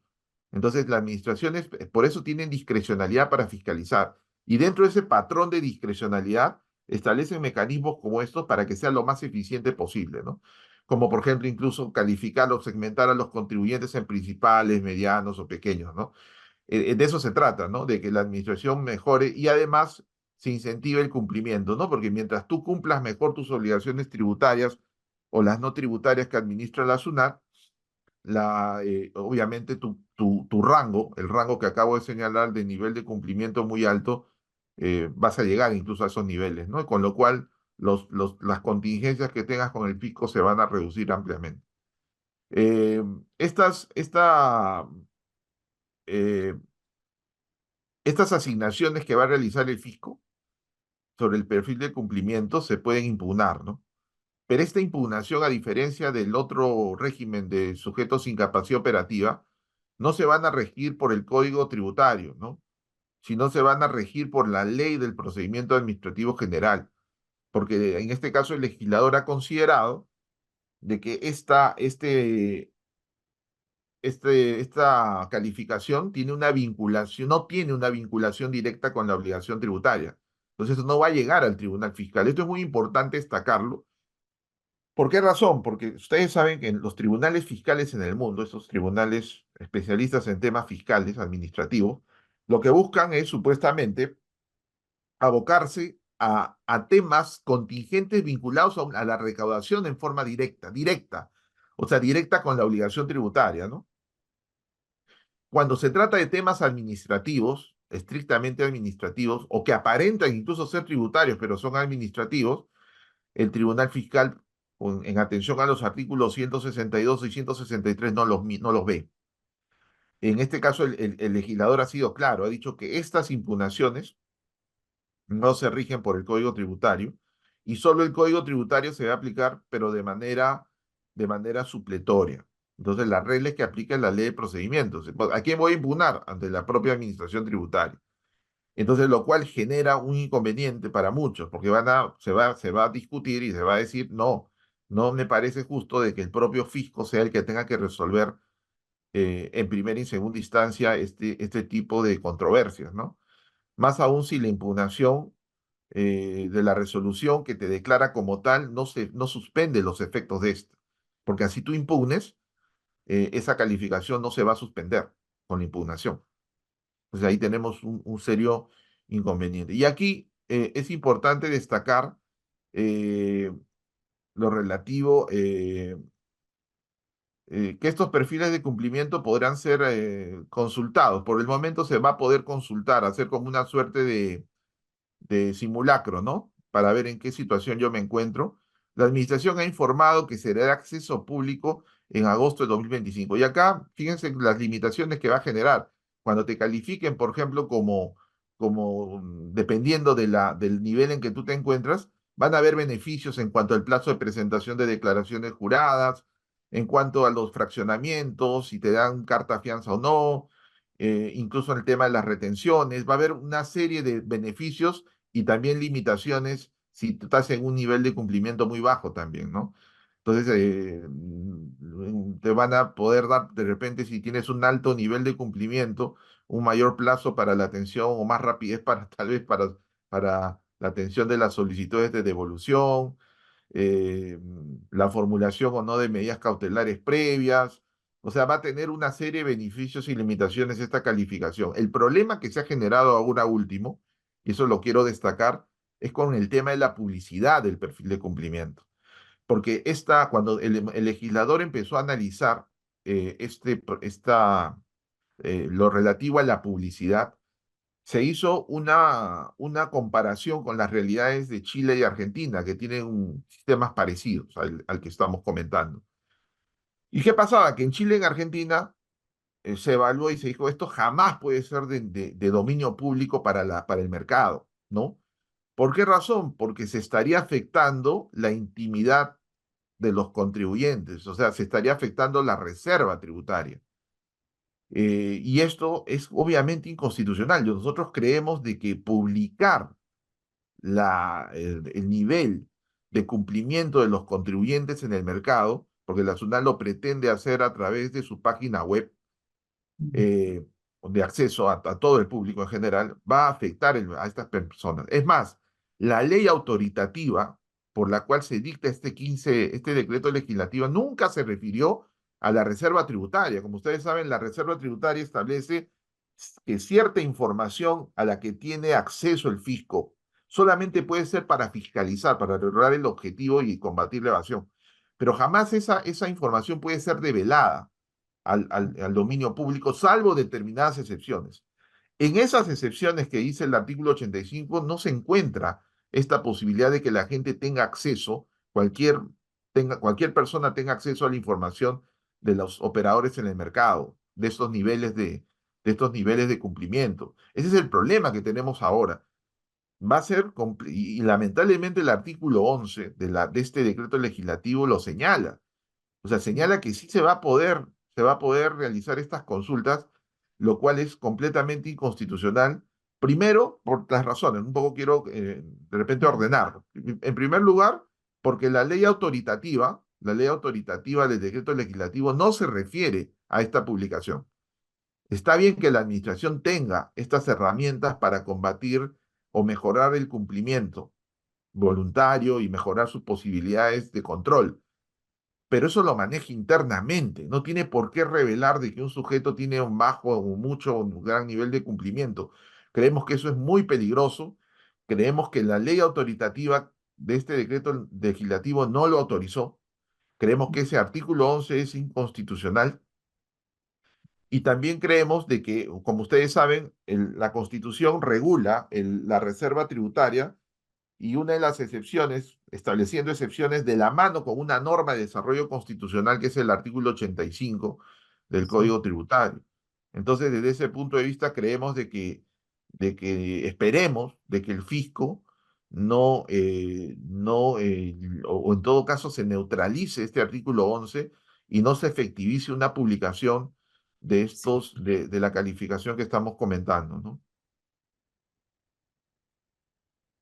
Y por eso que es también importante este régimen eh, relativo a los perfiles de cumplimiento, porque va a ser va a entrar en vigencia o va a ser implementado próximamente. Justo hasta ayer lo consultábamos y todavía no tienen plazo. Están evaluando el tema de la publicidad y yo creo que todos los gremios empresariales Sí. deberían ponerse firmes para que esto no prospere y que se publique la condición de este perfil de cumplimiento de los operadores tributarios, sin perjuicio de, obviamente, calificar y tratar de blindarse y tener la mejor calificación posible para no tener contingencias, ¿no? Lo que tiene que ver también definitivamente con el régimen anterior, ¿no?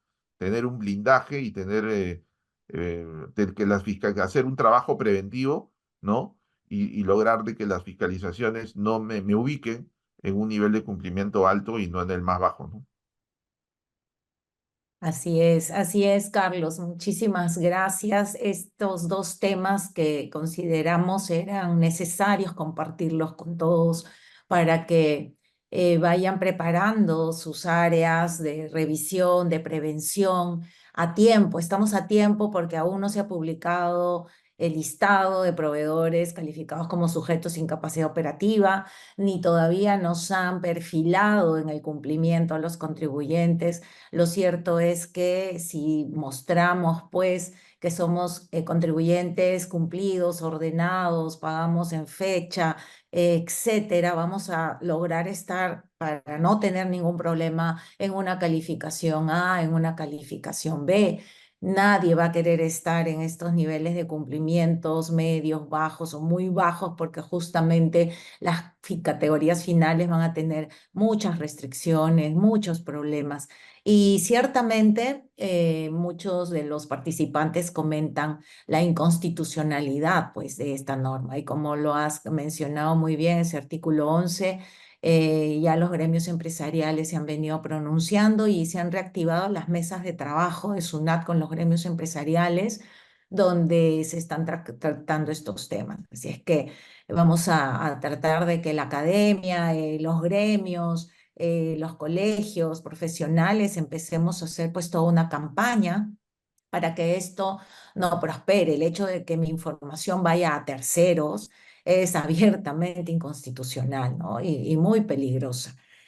Algunas personas también a la interna me preguntaban si esto es similar al sujeto sin capacidad operativa, o sea, si los perfiles D y E de por sí ya serían sujetos sin capacidad operativa. Entiendo que son dos calificaciones distintas. ¿Qué opinas tú? Sí, no, son diferentes, ¿no? Pero claro, obviamente una de ellas, la primera, o sea, la de sujetos sin capacidad puede redituar, obviamente puede afectar la calificación, ¿no? Sin duda. Sin Sí duda. podría hacerlo, ¿no? Especialmente, acuérdense que cuando estamos hablando, muchos casos donde se generan indicios de delito tributario son calificados con la SUNAT por operaciones no reales. Así Entonces ahí es. es donde se puede generar, por ejemplo, un inconveniente y llegar al nivel tal vez más alto eh, o el nivel de cumplimiento muy bajo, ¿no? Calificando como E y pueda generar problemas. Sí, aquí hay todo un trabajo a la interna de prevención y bueno, llegado el momento, seguramente habrá muchos casos de demandas inconstitucionales, pero la idea es no llegar a ello.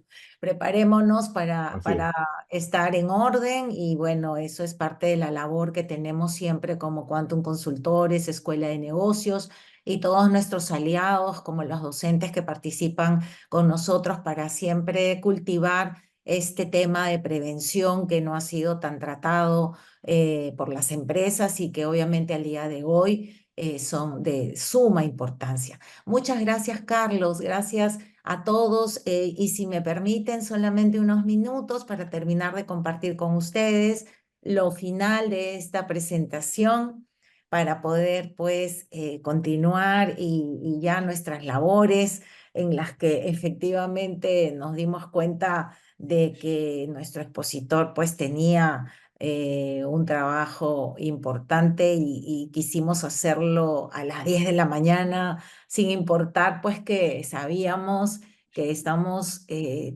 cuidando o descuidando un poco la labor de la mañana, pero lo consideramos como una inversión de tiempo valioso. Si es que para cerrar esta Ajá. presentación, solamente decirles que Nosotros tenemos esta experiencia que han vivido con todos nuestros suscriptores. Así es que los invitamos a ser suscriptores de Quantum. El ser suscriptor premium les da asesoría personalizada, que si fuera por nuestra firma, obviamente sería un monto de $150 la hora y una capacitación de suscripciones en el año de 48 cursos, que en términos normales sería una inversión de 10.400 soles si es que lo hacen de manera independiente, y una actualización diaria con boletines, jurisprudencia.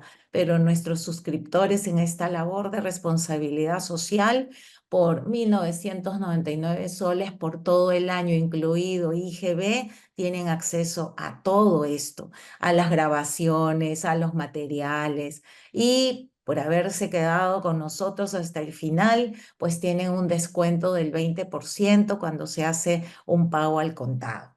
Y si ustedes creen que esto es todo, los suscriptores también tienen, acá nuestro equipo interno les pueden pasar el link también si no pueden escanear este QR, tienen acceso a talleres. O sea, por todo ese precio están incluidos los talleres especializados sobre temas muy puntuales que también son importantes. Por ejemplo, este mes, el 15 y 17 de julio, estamos dictando la doctora Rosa Ortega y quien les habla, un taller solo de propiedad, planta y equipo, aspectos contables, tributarios y medidas de prevención para evitar contingencias.